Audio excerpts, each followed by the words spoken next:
With the 49ers moving up to number 3, the Panthers are now in QB limbo. With no telling what the 49ers will do at that pick, where do the Panthers go from here? Today, we'll talk about it. You're listening to Money in the Bank. So as we all know, the 49ers traded 3 first-round picks in order to move up to number 3. And we really have no idea where they're going to go with that number 3 pick. We've heard Mac Jones being linked to them. I kind of got a feeling Justin Fields is probably one of their guys, or Trey Lance. They have a lot of options at that number 3 pick.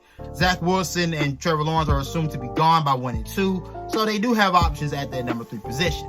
Now, the Mac Jones name has been heating up a lot towards San Francisco. I personally don't believe Mac Jones is a first-round talent. Definitely not a top 5, top 15. Hell, he's a day 2 to day 3 prospect in my book.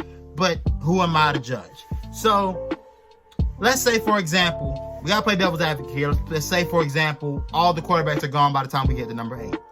What in God's name do we do in Carolina if everybody's off the board? If the top 4 guys off the board, Lawrence, Wilson, Lance, and Fields, where do you go with that number 8 pick? Now, in my mind, I've said this.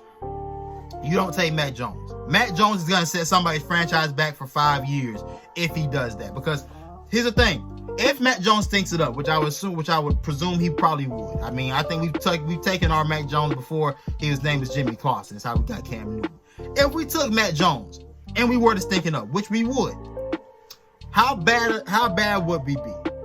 I'll probably tell you not bad enough to get the number 1 pick next year. So where will we be then? In QB limbo that we're in right now. A lot of issues that we're having in Carolina are because of deals that were made in Matt Rule's, early in Matt Rule's tenure last year. The releasing of Cam Newton, of course, the signing of Teddy Bridgewater to a 3-year, $63 million deal that is biting us in the ass right now, might I add. And we really were in no man's land.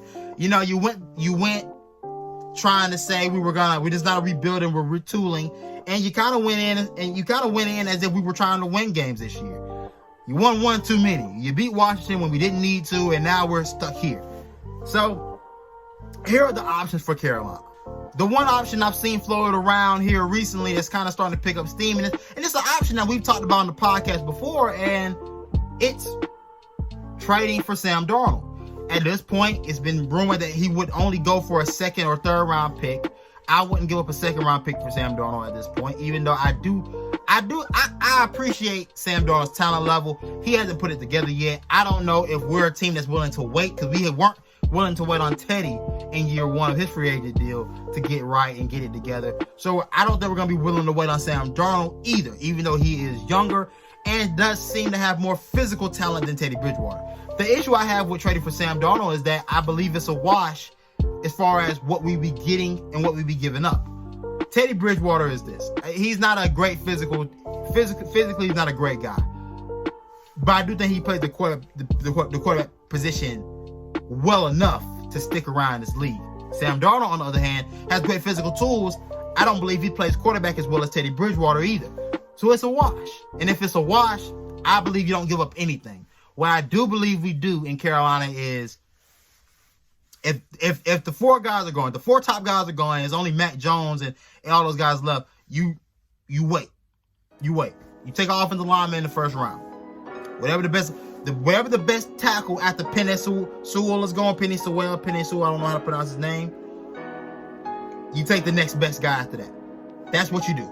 Take the next best offensive lineman available, plug them in. Let's improve the offensive line as we should try to do with any quarterback. Now, running back with Teddy for another year. I know fans are going to hate to say it. I even hate to say it. I'm not a fan of this move, but we may have to do this. Running back with Teddy Bridgewater for another year. Try to get his money off the books instead of us having to pay, instead of us having to deal with dead cap, just pay him and keep it going. And here's what you do. Second round comes. You take a quarterback. Or 3rd round, maybe. This guy I'm about to bring up may be there at in the 3rd round, which I think that's where his value. It's where I've kind of slated his value at for the majority of his career in college. You go Kellen Mond. Mid-round. draft the offensive lineman, draft the cornerback in the second round, go get your quarterback in the third. Go get Kellen Mond. Not saying he's the future, and at a third round pick, we're not investing. Look, we wasted a third round pick on a quarterback before. We've seen to have no rush of getting him out onto the field. Hell, what's another third round pick to waste? You know what I'm saying? What is it? I mean, physically, Kellen Mond has all of the tools. Slight progression through his career every year at Texas A&M. Not a big jump from year to year. I kind of was waiting on him to make that big jump to become a superstar at the college level. He never did that, even with Jimbo Fisher, who I think does a good job of coaching quarterbacks in college. You know, they don't really pan out in the league much. But with that being the case, I do believe from a talent perspective, his talent is there. If you can teach him, if you have enough patience, you could turn him into a good pro. The question now is he coming into the right situation where patience is going to be a virtue? David Tepper seems to want to win now. Matt Rule seems to want to win now. For a group of guys that wanted to win now, you didn't make win now decisions early on, and it's kind of biting you right now. We're feeling the effects of that, and man, damn, that Teddy deal is so bad. And I hate it because I like Teddy. I like him as a guy. I like him as a person. I even like him as a quarterback for another team.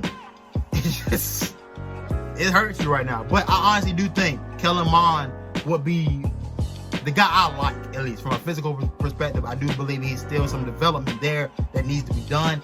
Let him sit for a year behind Kellen Mond. Sorry, let him sit for a year behind Teddy Bridgewater, and then try to see. I mean, you at least the needs you would take care of would be your offensive line and that tackle position. You would at least take care of that need. You would at least take care of the cornerback need that you have. You would be elite. You would still be taking care of needs. You would just kind of be gambling with that third round pick and seeing, let's see what we got. And from that point on, fill out your draft card however you see fit. From that point on, I mean, you addressed defense last year. Address whatever you have to address. We have other needs, and I mean, we have to get a quarterback in here. I don't think people understand how pressing of a need it is for us to get a quarterback. Robbie Anderson was only on a 2-year deal. This is the second year of that 2-year deal. He's probably walking out the door after this year. Probably can go get a bigger back somewhere else if he produces again like he did last year. DJ Moore's contract is coming up. We lost Curtis Samuel to the Washington football team. We are in a pressing need to get a quarterback because we may not have any weapons if we keep waiting any longer. And right now, unless they have a trade up their sleeve, I don't know where we go to get it. Justin Fields' stock seems to be slipping. If God is listening, I pray to you, deliver Justin Fields to Carolina. We'll do him right. At least I will. I'll make sure he has whatever he needs. Water, I got that. Gatorade, I got that. Cookout, you want some food? I got that. Just get them here. But that's all I have for you guys today. I know I missed you guys last week, and I know the podcast, the guys, we miss you guys as well. We are coming back soon. You need a little chance to recharge, retool. You see, I got my beard coming in, you know what I'm saying? Looking a little rough right now. I'm kind of, it's a time of enlightenment for a lot of us. And we just want to rest up. And when we come back, we hitting back with a vengeance, baby. So best believe the guys are coming soon. We miss you guys, man. So be sure to like and subscribe to the Panthers YouTube channel, P1N_network on Instagram and Twitter. Follow us on everywhere, bro. Keep us moving. We miss you guys. I'm telling you, we do. And I'm out.